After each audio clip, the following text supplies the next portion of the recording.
and welcome to week 2 of 100 Days of Making. This is my behind the scenes vlog for the 100 Day Project. This is my 9th year and I'm bringing you guys along to just all the things. I'm just gonna be filming random bits of my life, random bits of me creating. I'll be answering questions and giving you tips as well. So I hope that you have checked out the prep video where I kind of get everything ready to go, and that helps me stay organized. And then also week 1. So week 1, first 7 days, that is already posted as well. So I hope you enjoy this week 2. And I will be, this week, I'll be traveling. So I'll be heading to California, and I will be doing some of the project here in Florida, and I'll be doing some of the project while I'm out of town.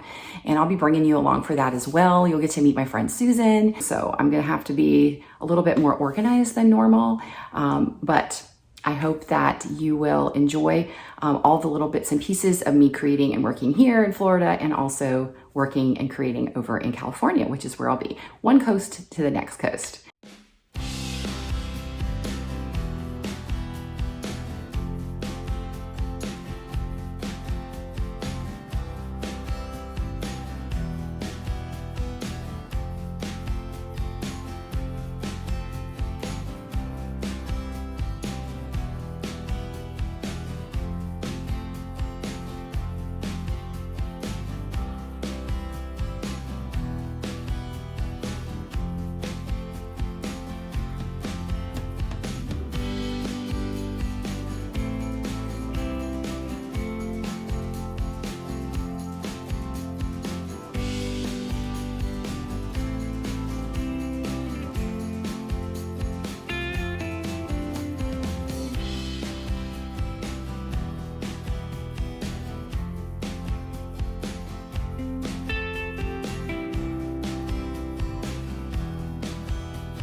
Hey, it's another gorgeous day outside. So I've got the window open in the studio, and today is pack day. Today is the day that I'm going to be doing some packing.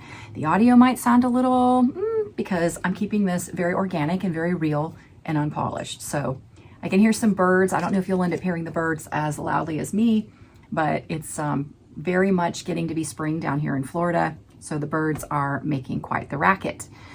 So as far as packing goes, my destination, my friend's house in California, she has plenty of art supplies. So I know that I really could probably bring nothing with me and I would be fine. But I like to have my things as well.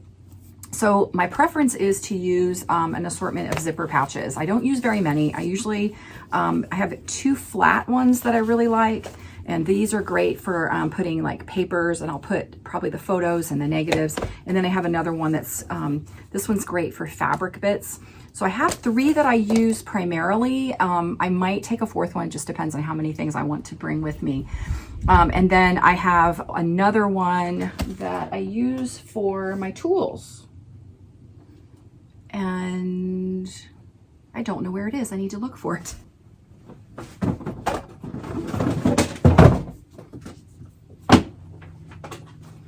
Okay, I found them. They're under the table. So I have 5, just in case I need them. So this one was actually a gift from my friend Susan, and this one's a pretty amazing pouch. This is great for tools. So I put my scissors and my sewing materials in here, and there's great little pockets on the outside on both, and then there's some pockets on the inside of this one. And so this one is great for tools. This is sort of a backup one that has a gusset at the bottom, and sometimes I use that one too. So I have an assortment. I have my favorites, and these are the ones that I'll use to pack my things. So I'll make kind of some piles, some papers, and then my photos and my negatives, and then I have my fabrics and my bits, and then the tools that I'll need. And then I also have these, they're clear folders that I like to use, and these are perfect for, I'll just grab one. These are perfect for paper. And these have a little zipper, like they have a gusset, and they're just plastic. And these are perfect for traveling with assorted papers.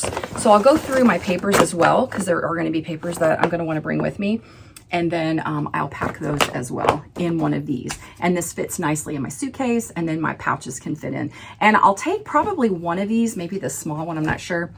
A few items that I can use to work on maybe some stitching on the airplane, or maybe in the airport, depending on how long I have to wait. So that's sort of my process in getting ready if I'm going to be doing some traveling. And of course, flying is a little different than being in a car. So I will pare it down quite a bit because I don't want to take too much with me, because I'll often get stuff, buy stuff, and bring stuff home. So that is kind of how I start the process of getting ready and packing for my trip.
All right, creative time is happening at Susan's. We're in Susan's studio right now, and I'm going to be working on a few 100-day projects while I'm here. And we're going to be doing a lot of other things, painting papers. We're going to make some journals, eat good food, do some good shopping, and I hope we're going to do some good shopping. Go to the beach. Go to the beach. So not to lay on the beach, to walk on the beach.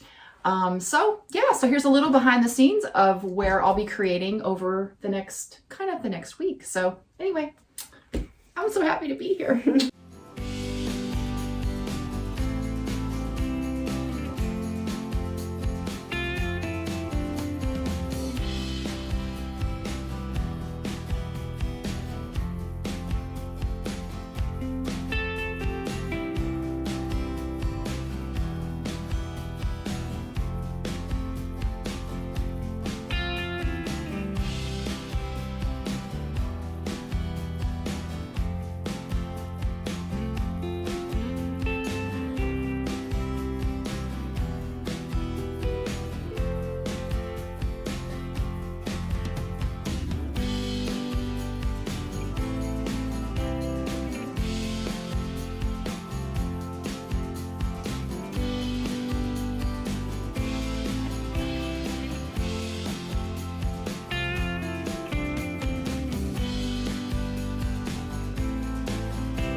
Hey there, I would like to answer a question this week that came in on my YouTube video from last week.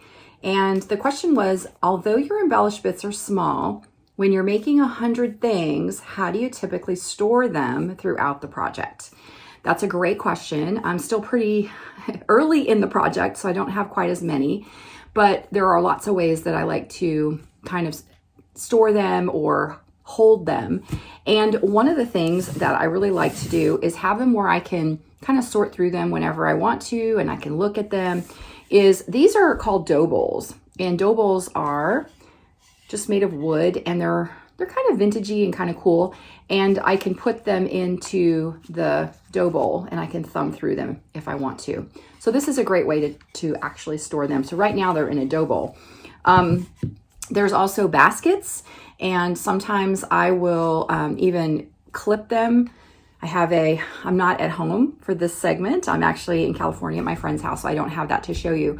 But I have near my art table, I have rings where I can hang like sari ribbon and different things on. And I like to clip things to those, and then I can see them kind of hanging. So I kind of move things around, and I don't always keep them in the same place. As this grows, I mean, right now I only have a couple weeks worth. As it continues to grow, I might end up sorting them a little bit differently. But right now I like to look at them and see them. And when I'm traveling, which I'm doing now, I put them in a little zipper pouch, and that way it's a kind of a padded pouch and it keeps them kind of protected. So thank you, Michelle, for your question, and I hope that helped to answer it. And that pretty much wraps it up for this episode and this week in the 100-Day Project, 100 Days of Making. Thank you for tuning in, and I will see you next week.